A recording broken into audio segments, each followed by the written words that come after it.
Glória a Deus. Bendito é o nome santo do Senhor.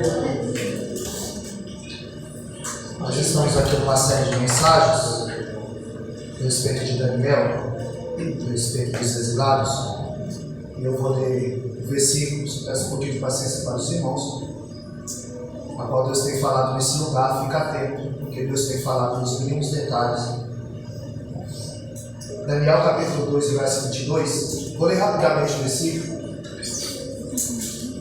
Daniel 2,22 diz assim: Ele revela o profundo e o escondido, conhece o que está em trevas e com ele mora a luz. Ele revela o profundo e o escondido, conhece o que está em trevas e com ele mora a luz. O que mais nos chama a atenção nesse livro de Daniel não são os milagres, mas a fidelidade a qual esses homens, diante do mundo hostil, diante de ameaças, diante de tanto privilégio, eles permaneceram firmes na fé. Eles permaneceram fiéis a Deus. Eles foram levados cativos para a Babilônia. Eles tinham cerca de 14 anos. E aos 17 anos, eles foram selecionados para estudarem na maior faculdade da época. Eles iam crescer em conhecimento e ciência. Eles foram selecionados, que muitos queriam esse privilégio. Nabucodonosor era um rei que ele vinha varrendo todas as nações. Ele era o chicote de Deus, ele era o instrumento de Deus para punir todas as nações que haviam se esquecido de Deus. E com Israel não era diferente. O povo de Jerusalém não era diferente. Porque eles deixaram de confiar em Deus e começaram a confiar no templo.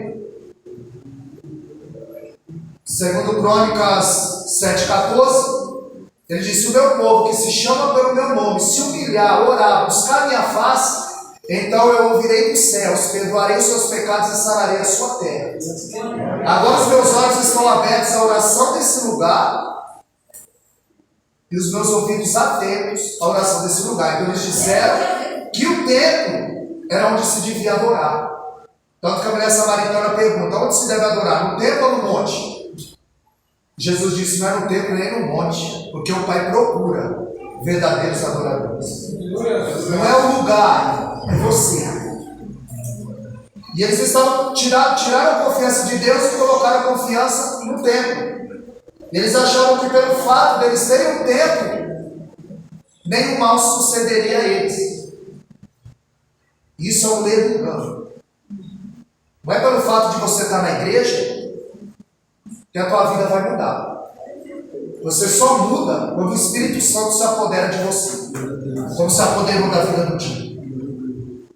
Como se apoderou da vida do mal. Como se apoderou da vida de muitos aqui. Porque você passa a ser dominado por ele. E você manifesta um fruto com 9 partes.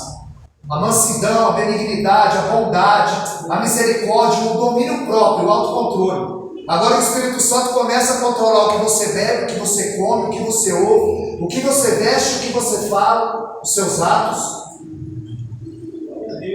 E o povo tirou a confiança de Deus. Há dias, estamos comentando aqui com o Tiago, o rapaz estava na igreja e ele veio a se suicidar. Porque ele estava na igreja. Nós precisamos estar em Cristo. Porque se ele tivesse o domínio próprio, se o Espírito Santo tivesse se apoderado dele, ele estava em nosso meio.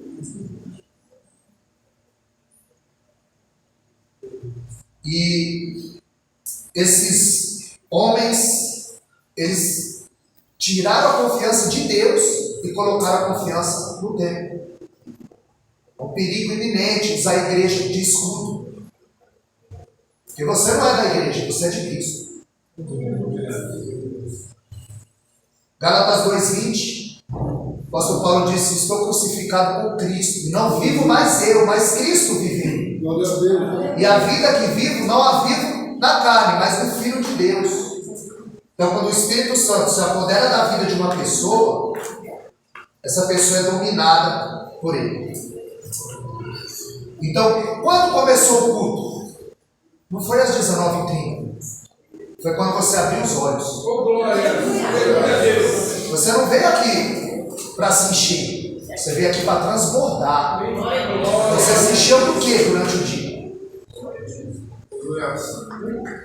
Você não veio aqui para entrar na presença dele. Quando foi que você saiu da presença dele? Ninguém sai da presença dele.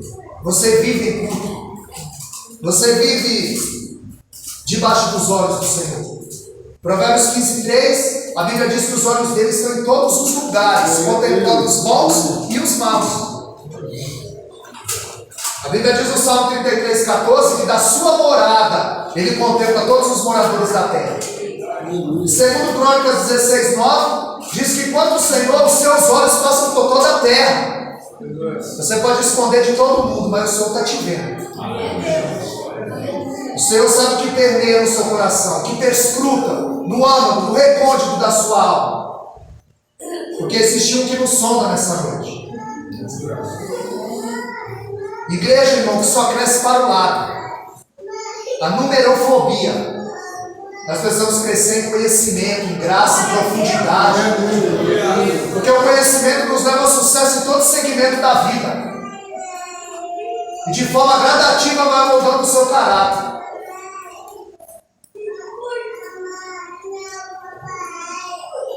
Tem muita gente tomando sopa rala, mastigando palha. Mas nós precisamos do verdadeiro cereal do céu. A palavra do Deus eterno. Porque essa palavra executa o que ninguém pode executar. Aos Hebreus 4:12. A palavra de Deus ela é viva, produz vida, é eficaz, causa efeito. E ela é mais penetrante que uma espada alguma de dois gumes. Ela é apta para dividir a junta da medula e a alma do espírito. Aonde nós não podemos ir, essa palavra vai. Amém. Essa palavra foi lá na cadeia e tem alcançado muitos.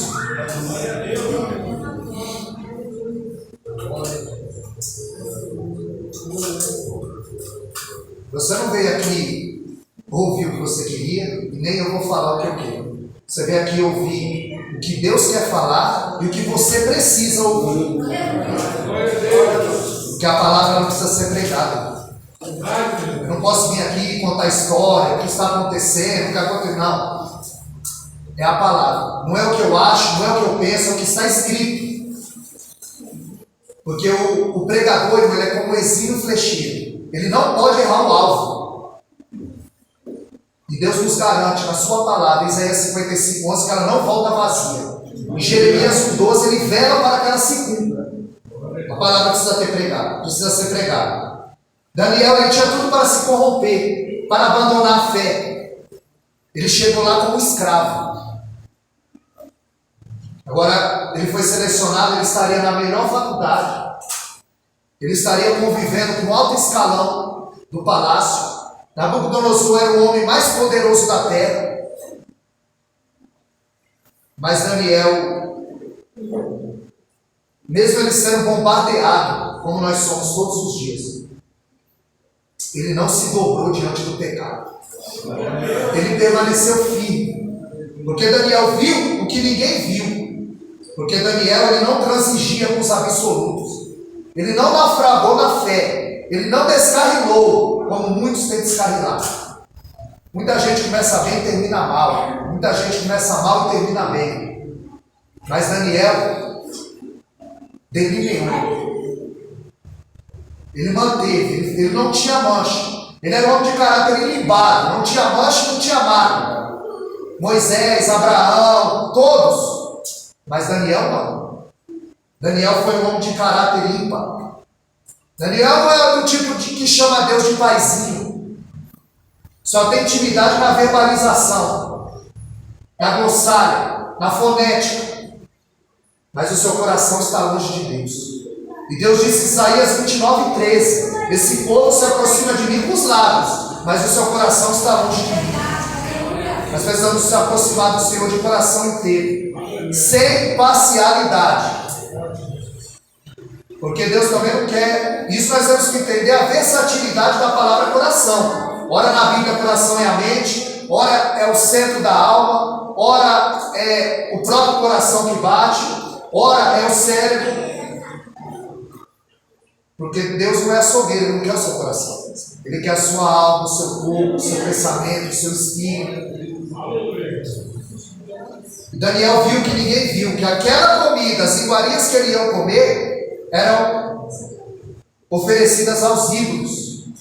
E ele chama as penás e diz: olha, eu não quero comer essa comida. Ele diz: mas eu temo, porque se você aparecer diante do rei mais fraco, desnutrido, você vai pôr a minha vida em risco. Ele diz: faz o teste. Era 3 anos o intensivo da faculdade. E eles deviam comer da iguaria do rei. Ele diz: faz o teste, 10 dias. A nós, os servos do Senhor, você nos dá legume e água. Porque quando você quer emagrecer, você come legume. Daniel engorda. Porque quando Deus está no negócio, Ele ensinou que entrar é sair, que subir é descer, que sorrir é chorar. O que o mundo acoima como fracasso, Deus acoima como laurel. Nós vemos aqui que no fim dos 10 dias, quando eles se apresentaram diante do rei, eles estavam mais corados, mais bonitos, mais inteligentes. Era o que ele comia? Não, era o Senhor. Quando você reconhece o seu estado de perdido e sabe que tem que ser norteado pelas Escrituras e guiado pelo Espírito dele, há uma mudança no ponto nefrálgico da sua vida. A mudança é de dentro para fora, de forma imperceptível. Ele vai moldando o seu caráter. Daniel, ele não negociou com o pecado. Ele falou: eu bebo água e como legumes, mas eu não me dobro, eu não me curvo, eu não me envergo diante do pecado. A posição tem que ser como a posição de Daniel, irmão. Não se dobra diante do pecado. A nossa posição tem que ser como a de Nabote, porque Acabe estava de olho na vinha de Nabote, segundo Reis 21. Primeiro Reis 21. E ele, segundo Reis 21, e ele não queria. Ele estava de olho na vinha. Se ele tinha uma vinha melhor, por que ele queria a vinha de Nabote? Ele disse: olha, eu te dou uma melhor, eu te dou uma valia em dinheiro. E ele disse: Deus me livre eu negociar algo que meu pai me deixou de herança. Porque Israel não podia vender uma herança deixada pelo pai. E Acabe foi para casa, começou a chorar. Jezabel: o que foi? Por que você está triste? Não come esse crente aí, Nabote. Ele não quer vender a vinha. E ali Jezabel arma para que Nabote fosse morto e ela se apoderasse da vinha dele. Mas a nossa posição tem que ser como a de Daniel, tem que ser como a de Nabote. Não troco a vinha, não vendo a vinha, não negocio a vinha, não empresto a vinha, porque a vinha é a herança do meu pai.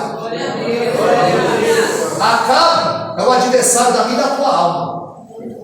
A vinha é a salvação. E Nabote, eu e você. Acabe está de olho na vinha de Nabote. O adversário está de olho na tua herança. O adversário está de olho aonde você vai desembocar no final da sua jornada. Porque nós começamos a morrer assim que nós nascemos. É uma luta. O caminho é estreito e o caminho é largo. Qual é o caminho que nós estamos trilhando? Daniel estava qualificado. Ele recebeu uma promessa de emprego e de ter sucesso na sua carreira. Ele chegou como escravo. Agora ele está numa terra politeísta, adorava vários deuses. Uma terra que havia muitos idólatras, mas ele conhecia o Deus verdadeiro. Ele sabia que aqueles deuses tinham olho, mas não vê, tem pé, mas não anda, tem mão, mas não apalpa. E no Salmo 115, verso 8, diz: semelhante tornam-se a eles os que o fazem. Daniel conhecia o Deus a qual eu e você estamos cultuando nessa noite. O Deus que abriu a amado de Ana, que mudou a vida do Tim, que nos resgatou. Ele não negociou. Ele sabia muito bem que Mateus 16, 26, a Bíblia diz: o que adianta o homem ganhar o mundo todo e perder a sua alma. Aquele povo Nabucodonosor varreu aquele país, os levou cativo, porque aquele povo vivia como se Deus não existisse. Tem muita gente vivendo como se Deus não existisse, como se Deus não te conhecesse, se até os cabelos da nossa cabeça já estão contados.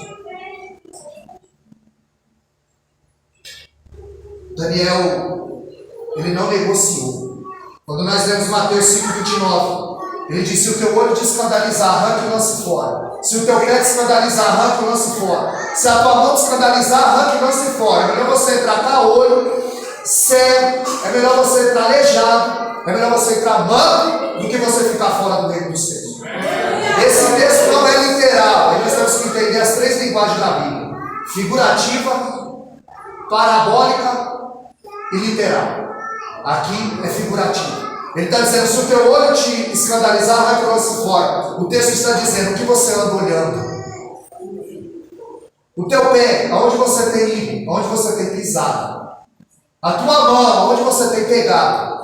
Ele está dizendo: corta essa. Muda de rota. Porque existe um que nos sonda aqui nessa noite. Tem um corinho que diz que na igreja tem presbítero, tem diácono e tem pastor. Quando você passou na porta, o varão fiscalizou. O varão já te fiscalizou de alto a baixo.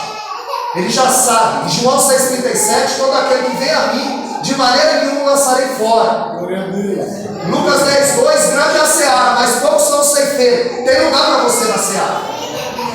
Deus ele quer te levantar, irmão. Nabucodonosor ele tem um sonho. E ele chama todos os magos e dizem que é necessário, aleluia, eles saberem o sonho dele e interpretar. E eles disseram: como nós vamos adivinhar o que o Senhor sonhou e dar interpretação se ele nem sabe? Conta-nos o sonho. Eles: vocês estão querendo ganhar tempo? Vocês estão na melhor faculdade, vocês estudaram astrologia, vocês têm que decifrar o que eu sonhei e o que significa esse sonho. Ele disse: só os deuses podem decifrar e não habita com os homens. Mas lá tinha um que servia o Deus eterno, o Deus que revela o profundo e escondido, conhece o que está em treva e com ele mora a luz. Livro do profeta Amós 3,7. Certamente o Senhor Jeová não fará coisa alguma sem antes revelar o seu segredo aos seus servos e profetas. Tudo que Deus vai fazer, ele te avisa.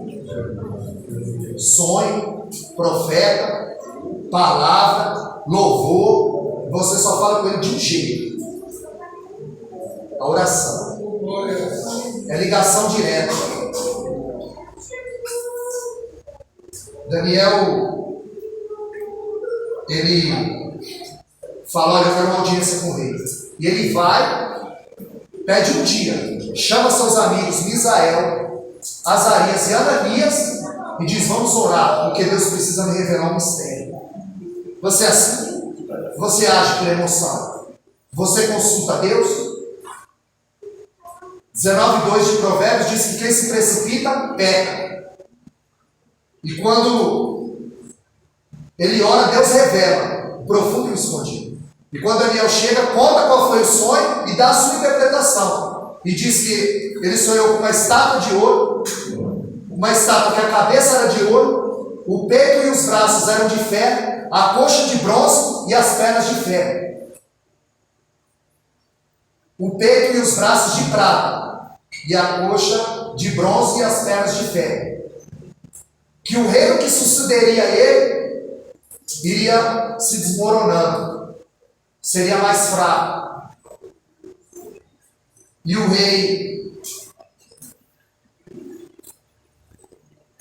estava cego pelo poder, e ele resolve, ele não queria ser só a cabeça de ouro, ele queria ser todo a estátua de ouro.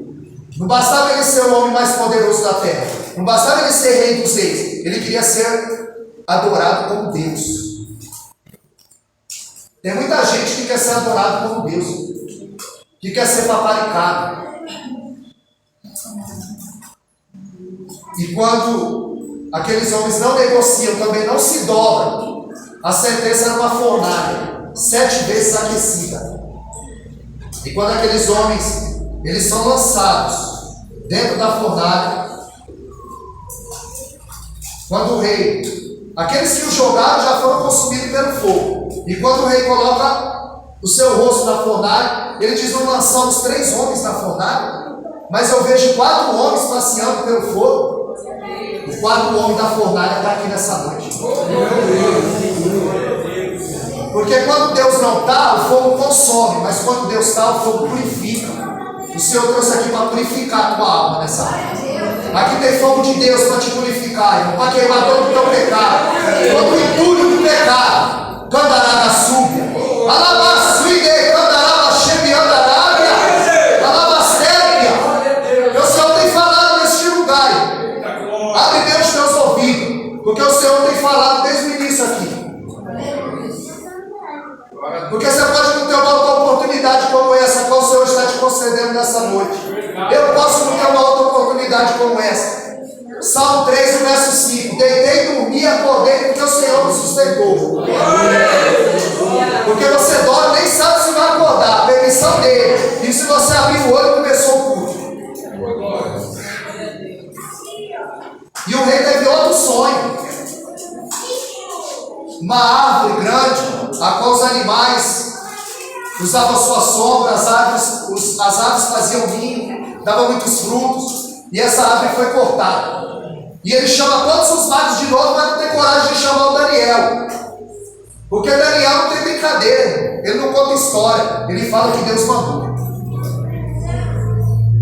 Porque ele sabia que na literatura babilônica, a árvore simbolizava o rei.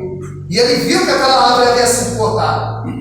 E quando ele chama Daniel, Daniel declara a ele o que ia acontecer, por causa da sua soberba, por causa do seu orgulho, por causa da sua arrogância, porque ele não se dobrava diante do Deus eterno. As 7 maravilhas do mundo estavam no jardim suspenso, ao qual ele construiu. Ele olhava e dizia: eu fiz isso para a minha glória.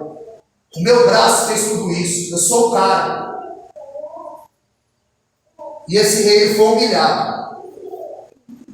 Uma doença chamada licantropia. O homem começa a pensar que ele é um animal. E Nabucodonosor, acometido dessa doença, ele começa a comer capim, cresce penas como de águia e unhas como de ave. E ele vai passar 7 anos comendo capim.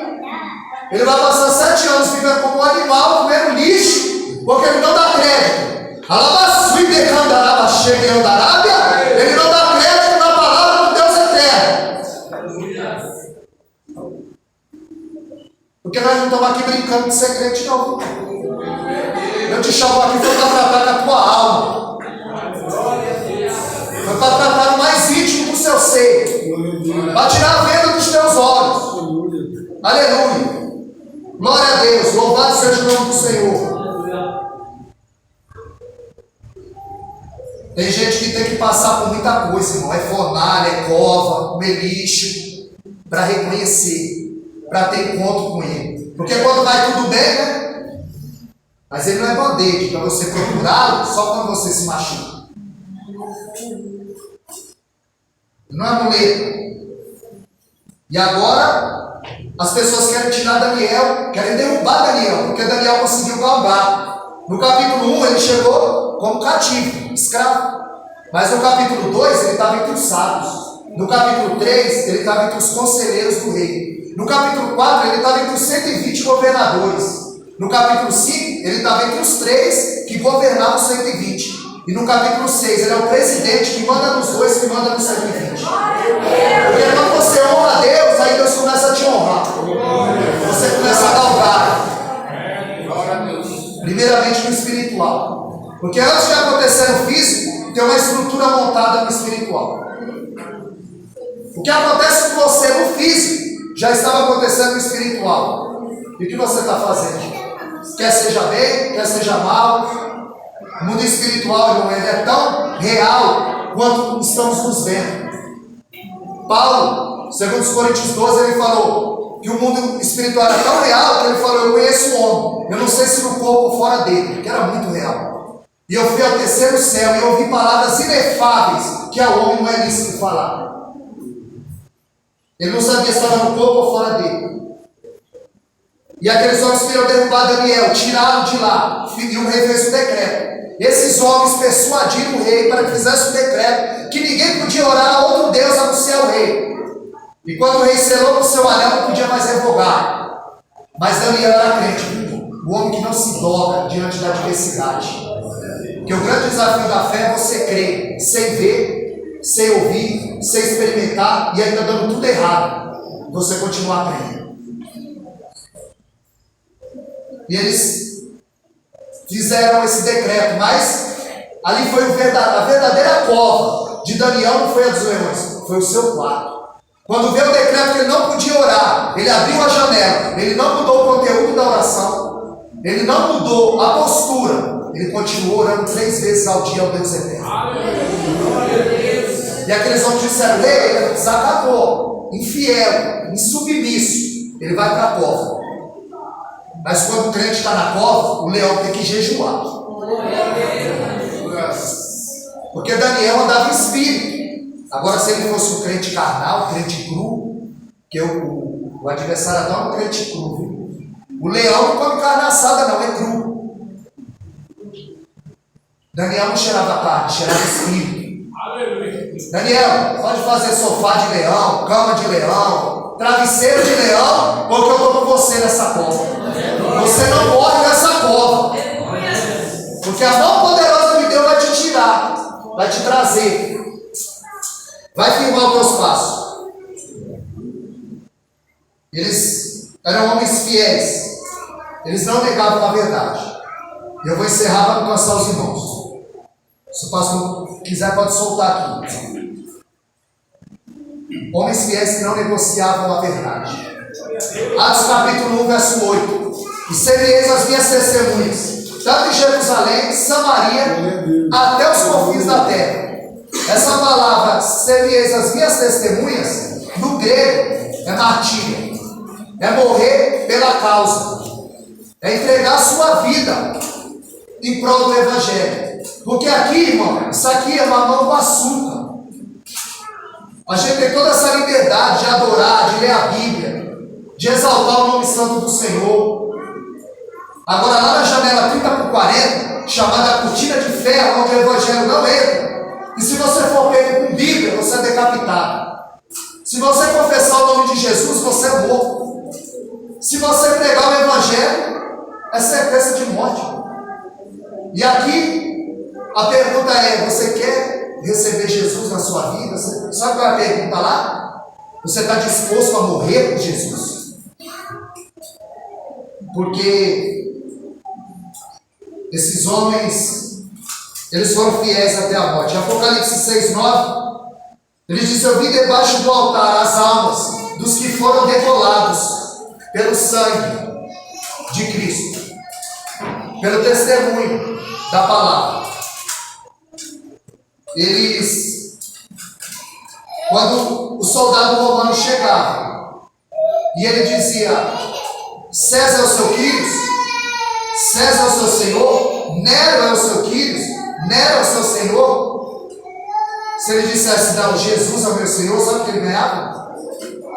Uma cova cheia de leão,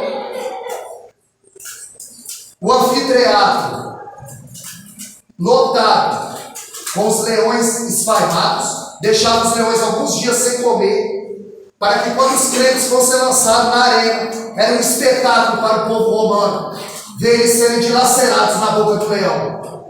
E o texto diz em 1 de Pedro 5:8, sede sóbrio e vigilante, porque o diabo, vosso adversário, ele anda ao derredor, bramando igual leão e buscando a quem possa tragar.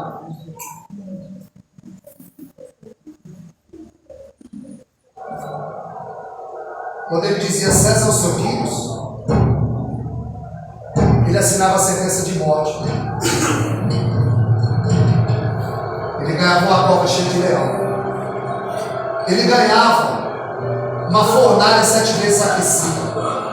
Ele era decapitado. Não era fácil ser cristão nessa época. Por isso que a igreja está de pé. Foram o sangue deles. Abastece.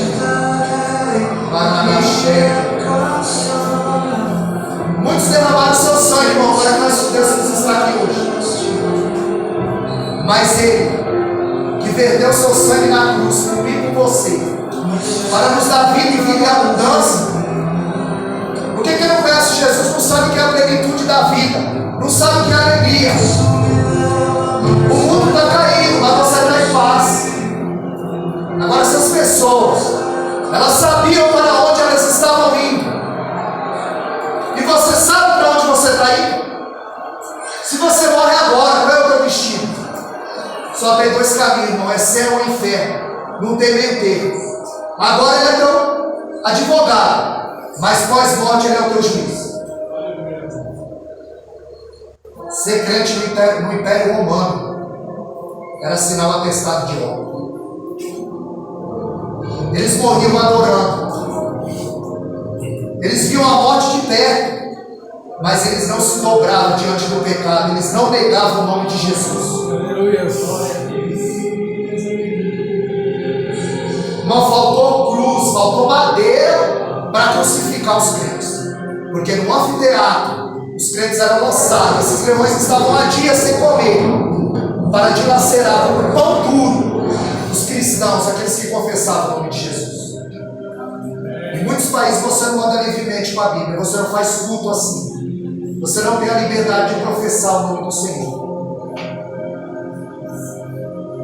Feliz a nação cujo Deus é o Senhor. Oh, glória a Deus. Glória a Deus. Não era fácil.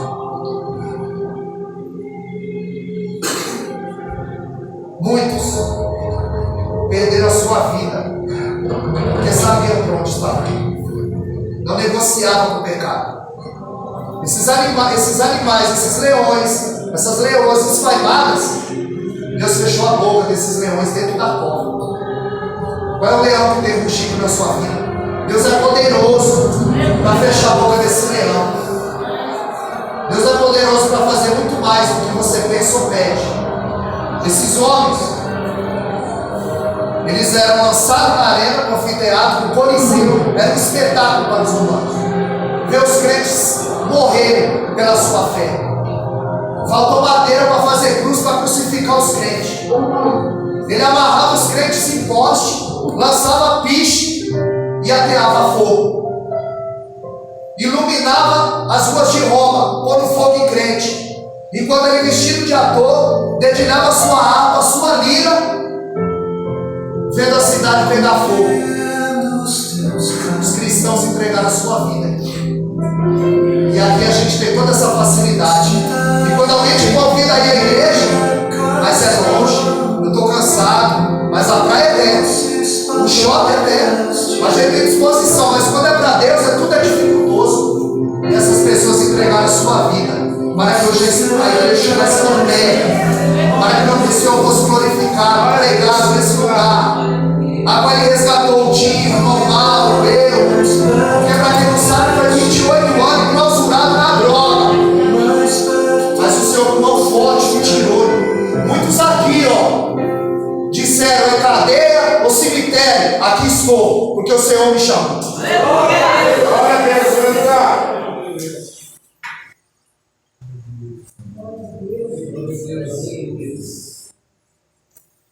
Mateus 10, 28. Quando acabou o vídeo, passou o vídeo do seu destino. Ou é céu ou inferno. Vai encerrar. Mateus 10, 28. Não temeis o homem que só mata o corpo. Antes temei aquele que, além de matar o corpo, lança a alma no inferno. Porque a tua alma é imortal. Isso aqui é o corpo. O pó volta ao pó. Eclesiastes 12, 7. O Espírito a Deus que o deu. E a alma, onde está toda a faculdade, todo o teu pensamento, ela vai prestar conta a Deus. É uma fusão, a alma e o Espírito. Você morre, o corpo fica. É como virar chave, irmão. Piscou o olho, você está diante do Deus eterno para prestar conta. É oportuno lembrarmos o texto de Lucas 16, 2. Todos nós daremos conta da nossa mordomia. Você sabe o que é somatizar? Somatizar é quando a tua alma, o teu psique manifesta no físico a doença. Porque você está ruim psicologicamente. Porque você está preso no vício. E isso é somatizar. Vai adoecer o teu corpo, a tua vida, a tua finança. Mas Deus trouxe você aqui para abrir os teus olhos nessa noite. Glória a Deus. Glória a Deus. Aleluia. É o joio e o trigo. Naquele grande dia, Deus ele vai separar o joio do trigo. E ele disse: não deixa crescer junto. Por isso que todo segmento da vida tem os bons e os maus. Deixa crescer junto. Porque naquele grande dia, Mateus 7, a partir do verso 21, e naquele dia, muitos me dirão, nota que é um dia. O dia está a caminho, o dia vem e o dia está próximo. E todos nós vamos prestar conta da nossa conduta.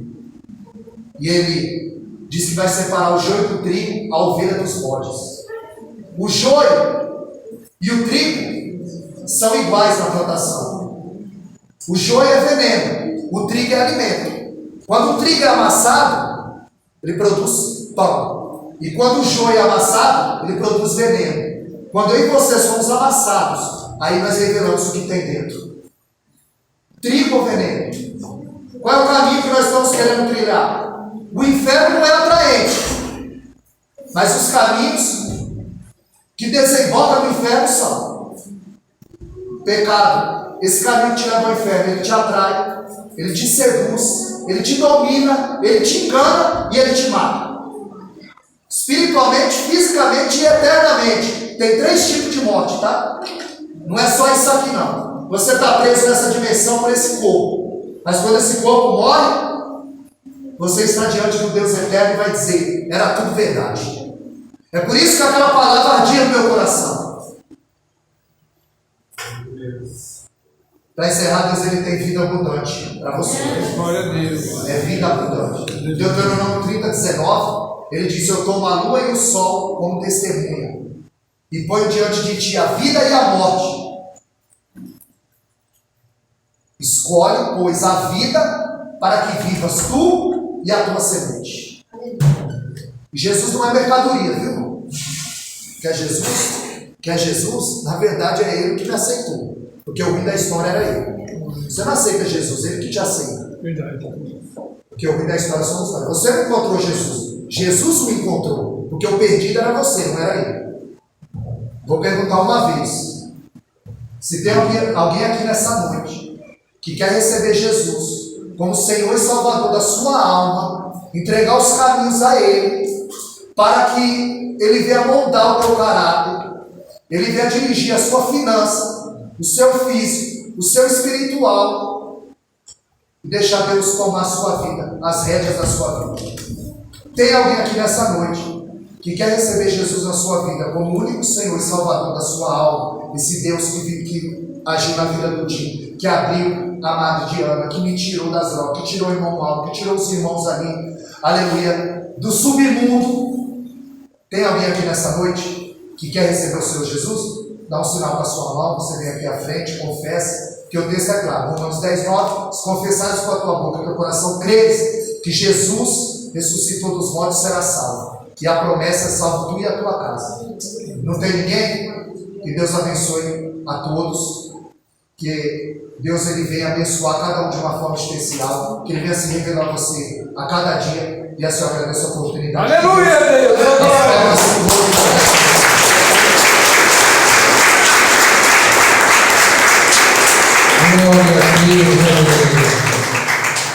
Deus falou poderosamente nos nossos corações. Poderíamos ficar mais tempo, mas vamos deixar para a próxima. Eu conto com a presença de todos daqui a alguns